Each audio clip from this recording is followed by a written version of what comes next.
So the women's lunch is the reason that I came to Manifest.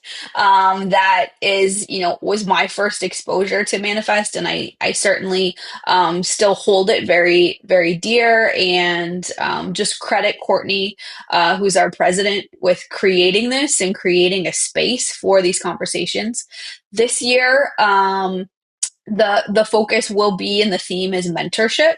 And oh, one thing that I should mention, it's called the women's lunch, but just as many men come to the lunch as women. That was the thing that surprised me as a speaker. I looked out in the audience and there were just as many men there as women, which is so encouraging, and really speaks to the allyship that's being created through this lunch. So this year, for the first time, we're going to have one of our keynote speakers is going to be male, and talking about allyship and mentorship. So both Mike Ringsdorf, who is from Mary Kay, as well as Tammy Wharton, who is CEO at Girl Scouts, will both be speaking on stage and talking about mentorship.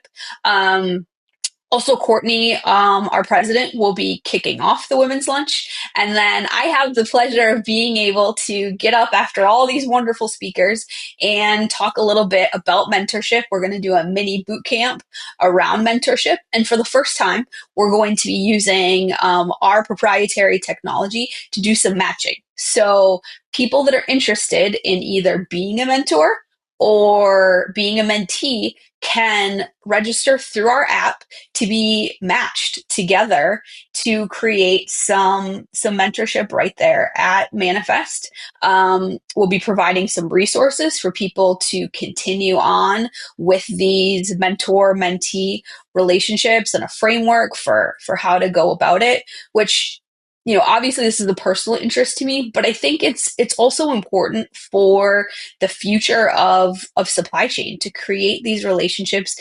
You and I were talking before, a lot of times in our companies, we gravitate to the people that are like us. So to be matched with someone who has a little bit different background, who has a little bit different take on things, I think is going to create some really valuable connections. And I'm really excited to hear where this program will go.